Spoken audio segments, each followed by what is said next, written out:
Summer का time तो चल रहा है, लेकिन अभी टाइम फसल का टाइम कौन चल रहा है? Harvesting time. कौन सा टाइम है?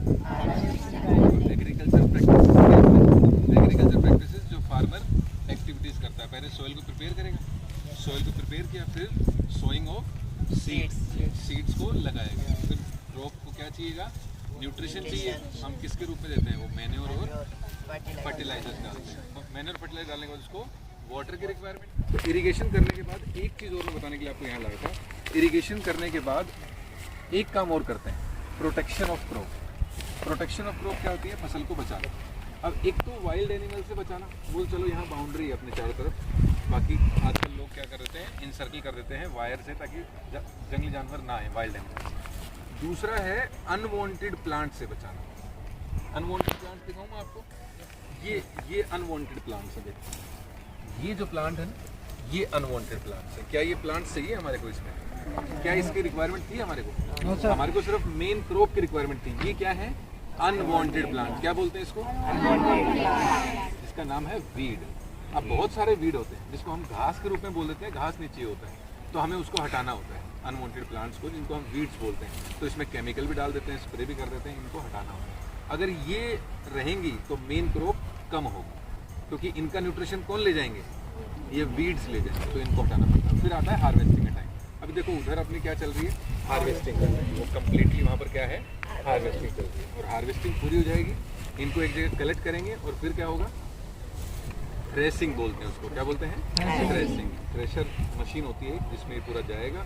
एक तरफ अपना सीड जाएगा और एक तरफ अपना स्टफ जाएगा, जो जिसको हम बोल सकते हैं कि एनिमल्स के लिए क्या होता है? वो फूड है। ठीक है, वो एक साइड क्लियर है। यहाँ पर मेन चीज़ हमको वीड देखनी थी और एक हार्वेस्टिंग। पूरे एरिया में देखो कि जो ग्रीन कलर की जो ग्रास है, अलग अलग प्रकार की वीड्स होती हैं। अमरांथुस नाम की भी एक वीड होती है, घास ही होती है, जंगली घास होती है, तो काम की नहीं है। जहाँ जहाँ आपको ग्रीन कलर के दिख रहे हैं ना, वो सब वीड है। बाउंड्री पे ग्रीन कलर के प्लांट दिखेंगे आपको उस साइड चारों तरफ, वो सब घास है, वो कोई काम की नहीं, वो वीड्स है। उनको हटाने के लिए हमें वीडीसाइड डालने पड़ते हैं, केमिकल डालने पड़ते हैं। ठीक है ना, समझ गए? और ये चल रही है क्या है आपकी हार्वेस्टिंग। ये कटिंग आपकी मशीन से भी होती है। कंबाइन मशीन आती है, सुनिए कभी कंबाइन मशीन? कंबाइन मतलब कटिंग भी कर देगी और गेहूँ को निकाल भी देगी, दोनों काम एक साथ। कंबाइन का मतलब क्या हुआ? ये वो कटिंग हो जाएगी साथ साथ में उसकी, और साथ में आपके गेहूँ भी अलग हो जाएगी, सेपरेट हो जाएगी। वो कंबाइन मशीन से वो एक ब्रॉड लेवल पे जो खेती होती है वहाँ करते हैं। ये तो बहुत छोटा सा एरिया है। मान लो मैं ऐसे ही कम से कम 10-15 फील्ड एक साथ ले लूँ किसी से लीज के ऊपर, और वहाँ मैं गेहूँ लगाऊँ, तो वहाँ कटिंग करने में कितनी रिक्वायरमेंट होगी लेबर की? बहुत ज़्यादा, और टाइम बहुत लगेगा। तो वहाँ पर क्या काम आती है? Combine machine.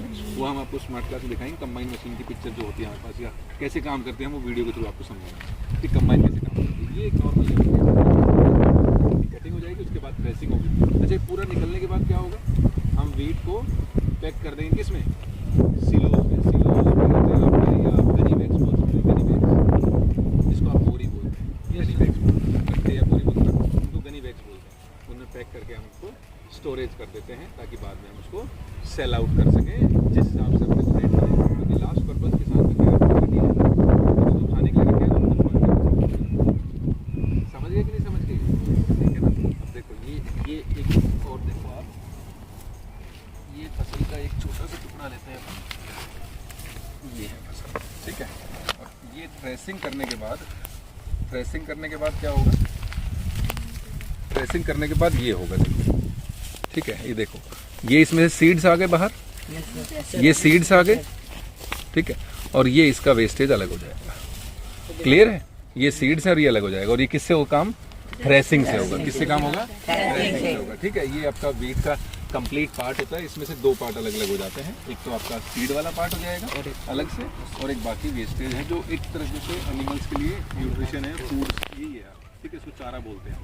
इस चीज़ की कोई रिक्वायरमेंट नहीं है इसके अंदर। ये मेन क्रॉप है, और ये क्या है? अनवांटेड क्रॉप, जो हमें नहीं चाहिए। और इसी को निकालने के लिए हमें क्या करना पड़ता है? केमिकल्स का सहारा लेना पड़ता है, या फिर आप इसको मैनुअली भी कर सकते हैं, ठीक है। मैनुअली मतलब खुरपी आती है, खुरपी बोलते हैं उसको इंग्लिश में, खुरपी आती है, आप खुरपी से निकाल के उसको अलग कर सकते हैं। ये हमें नहीं चाहिए, इसलिए हम क्या बोल रहे हैं इसको? Unwanted plant. देखो उधर कॉर्नर में देखो, पूरे ग्रीन है, वो छोड़ के आ गए। है ना, उस कॉर्नर में कंप्लीट ग्रीन है तो वो छोड़ देता है कि वो बाद में, जब तक ये कटिंग होगी ना इसकी, तब तक वो क्या हो जाएगा, पूरा का पूरा राइप हो जाएगा, मतलब पक जाएगा, उसके बाद वहाँ से कटिंग कर लेंगे। तो एक बिट्स एंड पार्ट्स में करते हैं, ये नहीं कि आपने जहाँ से कटिंग वहीं से कर ली स्टार्ट, है ना। ये ग्रीन कलर का है क्योंकि अभी ये राइप नहीं हुआ है, राइप करने में टाइम लगेगा। कहीं कहीं दिखेंगे आपको, वहाँ देखो ग्रीन दिख रहे हैं आपको, उस साइड पे ग्रीन दिखेंगे, वहाँ ग्रीन दिखेंगे तो आपको दिख जाएगा कि वो छोड़ दिया उसने, आगे बस राइप होते जाएंगे और कटिंग होती जाएगी।